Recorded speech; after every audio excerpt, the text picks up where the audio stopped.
কি টিকবেন 4 কোটি রাজাকার হাতে অস্ত্র তো উঠাই লাগে নাই, তার আগে আপনারা সরে গেছেন। আমি 1971 সাল দেখি নাই, কিন্তু আমি 2024 দেখছি। আমরা আছি পিওস এই ছাত্রী বড় সাহসের সাথে উনি চ্যালেঞ্জ দিচ্ছে যে আপনারা আসেন, আমরা আপনাদের থেকে কখনো ভয় পাই নাই, ভয় পাবো না।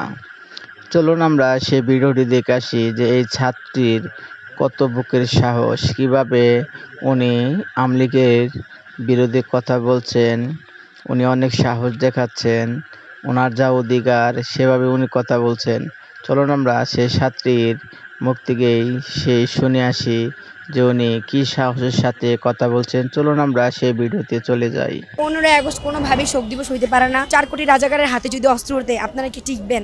4 কোটি রাজাকার হাতে অস্ত্র তো উঠাই লাগে নাই, তার আগে আপনারা সরে গেছেন। আমি 1971 সাল দেখি নাই, কিন্তু আমি 2024 দেখছি। আমরা আছি সমস্যা নেই। আমরা কারো ভয়ে রাজপথ ছাড়ি নাই, ছাড়বো না ইনশাল্লাহ। তোমরা অস্ত্র নিয়ে আসো, আমরা অস্ত্র ছাড়া আছি। কলম যে হাতে ধরি সে হাতে অস্ত্র আমরা ধরবো না। আমাদের শোক দিবস সেই দিনগুলো যখন আবু সাইদ ভাই মারা গেছে, মুগ্ধ ভাই মারা গেছে, রিয়া ঘোষ মারা গেছে। 15 আগস্ট আমাদের বিজয় মিছিল পালন করার কথা। আমি যে নোটটা আপনাদের দিতেছি সেটা হচ্ছে 15 তারিখের কথা। কালকে যেহেতু 15 আগস্ট, এটা 2024 সালের আগে 23 সাল পর্যন্ত পালন করা হয়েছে যে 15 আগস্ট আমাদের শোক দিবস। আমাদের বঙ্গবন্ধু শেখ মুজিবুর সেদিন মারা গেছিল, আমাদের জাতির পিতা যিনি।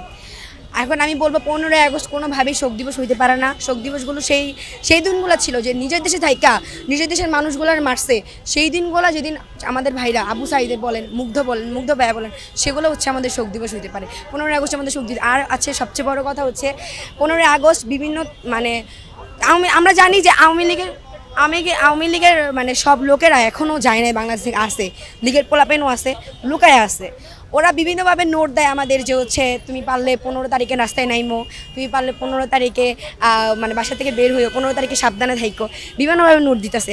আমি তাদের উদ্দেশ্যে একটা কথাই বলবো, যদি তোমরা এই নিউজ দেখে থাকো, আমি এমন মেয়ে না যে আমি তোমাদের ভয়ে ঘরে লুকায় থাকবো এক কোনায়। 4 কোটি রাজাকারের হাতে যদি অস্ত্র উঠে, আপনারা কি টিকবেন? 4 কোটি রাজাকার হাতে অস্ত্র তো উঠাই লাগে নাই, তার আগে আপনারা সরে গেছেন। যদি উঠতো তাহলে অবস্থাটা কি হইতো একবার চিন্তা করবেন।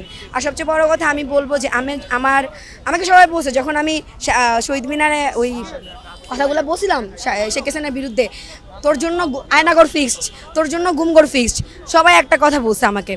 আমি একটা কথাই বলবো যে আমি কখনো কাউকে ভয় পাইনি, একমাত্র আল্লাহ ছাড়া আর আমার বাবা মা ছাড়া কখনো কাউকে ভয় পাইনি। আমার কপালে যা আছে সেটা হবেই। আন্দোলনে না গিয়েও মানুষ মারা গেছে। আপনি রিয়ার কথাই ধরেন, ছোট্ট মেয়েটা, 2 বছরের ছোট্ট মেয়েটা ছাদে ভিতরে খেলতেছিল, আন্দোলনে ছিল না, তাও তো মারা গেছে। আমি আন্দোলনে ছিলাম, আমি তো মারা যাইনি। আমরা রাজপথ ছাড়ি নাই এখনো। সবাই যদি মনে করে যে ওরা জিতে গেছে, ওরা রাজপথ ছেড়াই দিছে, না, রাজপথ যদি ছাড়তাম তাহলে এই ট্রাফিকের কাজে আমরা আসতাম না। আমরা 15 তারিখ থেকে ট্রাফিকের কাজে আসি। বিজয় হয়েছে ওই দিন থেকেই, সন্ধ্যা থেকে ট্রাফিকের কাজে। আজকে কয় তারিখ? আজকে 14 তারিখ, তাও ট্রাফিকের কাজ করতেই আসি। আমাদের অক্লান্ত পরিশ্রম, আমরা নিঃস্বার্থে এগুলো করতেছি। আমাদের সরকার 2 টাকা দিবে না। কালকে নাকি অনেক জায়গায় শোনা যাইতেছে যে অনেক কিছুই হবে।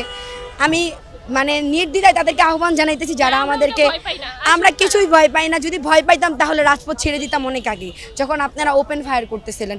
আপনারা হেলিকপ্টার থেকে গরম পানি ছুড়ছেন, আবার ছুড়ে আপনি আবার প্রেস ক্লাবে বলতেছেন, প্রেসের সামনে বলতেছেন কি যে আমি